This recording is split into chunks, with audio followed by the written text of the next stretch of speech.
ഇപ്പം നമ്മുടെ വിഷയം ഇപ്പൊ ഇന്ന് ഞാൻ പറഞ്ഞല്ലോ, എനിക്ക് ഒറ്റക്കത്തിൽ തീരുമാനം എടുക്കാൻ കഴിയില്ല എന്നല്ലേ.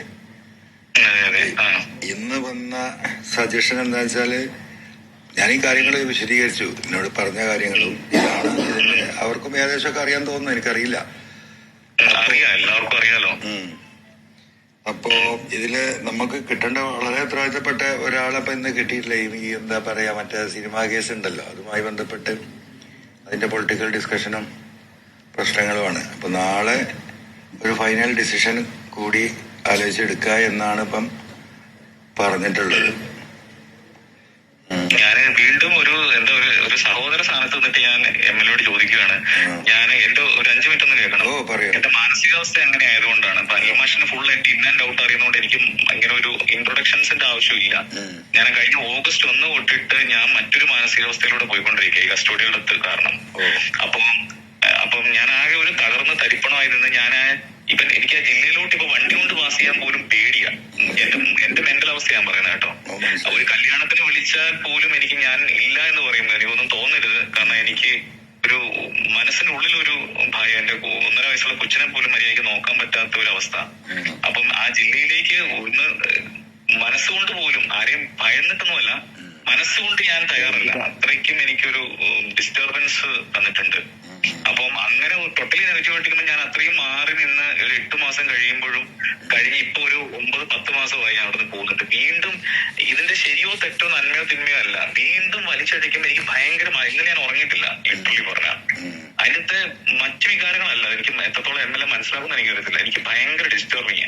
ഇന്ന് ഞാൻ ശരിക്കും ഒരു ജോലിയും എനിക്ക് ഇവിടെ ചെയ്യാൻ പറ്റിയിട്ടില്ല. അതാണ് എന്റെ ഒരു പ്രശ്നം. ഇപ്പം മറ്റൊരു കുറ്റവാളിയായ ഒരു പോലീസുകാരൻ കൊടുക്കുന്ന പരാതിയെ ഞാൻ മുഖവിലേക്ക് എടുക്കുന്നില്ല. പക്ഷെ അത് എംഎൽഎ പോലെ ഒരു വലിയൊരാള് ചെയ്യുമ്പോൾ എനിക്ക് ഭയങ്കരമായിട്ട് ഡിസ്റ്റർബ് ചെയ്യുന്നു. അത് എന്റെ ചിന്തകളുടെ പ്രശ്നങ്ങളും എന്റെ മാനസികാവസ്ഥയുടെ പ്രശ്നങ്ങളാണ്. അപ്പം എംഎൽഎ അതിന് നമ്മളൊരു 25-30 വർഷമെങ്കിലും എന്നെ പോലെയുള്ളവനെ DIG-യോ IG-യോ ആയിട്ടൊക്കെ സഹിച്ചേ പറ്റും നിങ്ങളുടെ കീഴില്. അപ്പം ആ ഒരു ബന്ധത്തിന്റെ പേരിലെങ്കിലും എംഎൽഎ എനിക്ക് വേണ്ടി, എനിക്കറിയാം ശശിയോട് തീരാത്തൊരു ദേഷ്യം നിങ്ങളുടെ ഒരു എംഎൽഎ എന്നുള്ള ഒരു രീതിയിൽ, ആദ്യത്തെ അനുഭവം എന്നുള്ള രീതിയിൽ തോന്നിയിട്ടുണ്ടാവാം.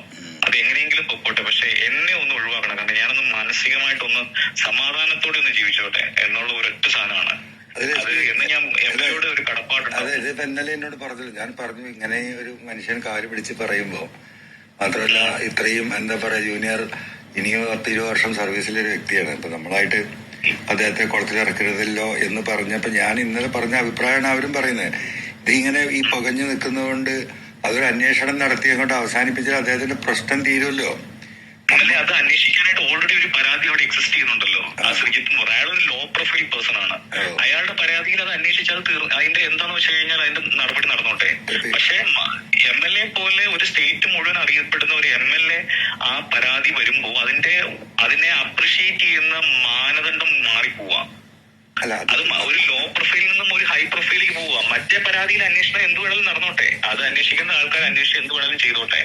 പക്ഷെ എംഎൽഎ പരാതി കൊടുക്കരുത്, അതാണ് എന്റെ ഒരു റിക്വസ്റ്റ്. പരാതി നമ്മൾ കൊടുത്തല്ലോ SP, അതൊന്ന് എനിക്ക് വേണ്ടി ഒന്ന് അത് വിഡ്രോ ചെയ്തൂടെ? അല്ല, എങ്ങനെ നമ്മളത് വിഡ്രോ ചെയ്യാൻ പറ്റും? നമ്മൾ മെയിൽ ചെയ്തല്ലേ? അത് മെയിൽ ചെയ്താണ്. മെയിൽ പറഞ്ഞ പരാതി തുടരാൻ എനിക്ക് താല്പര്യമില്ല എന്ന് പറഞ്ഞാൽ പോലെ തീരില്ലേ?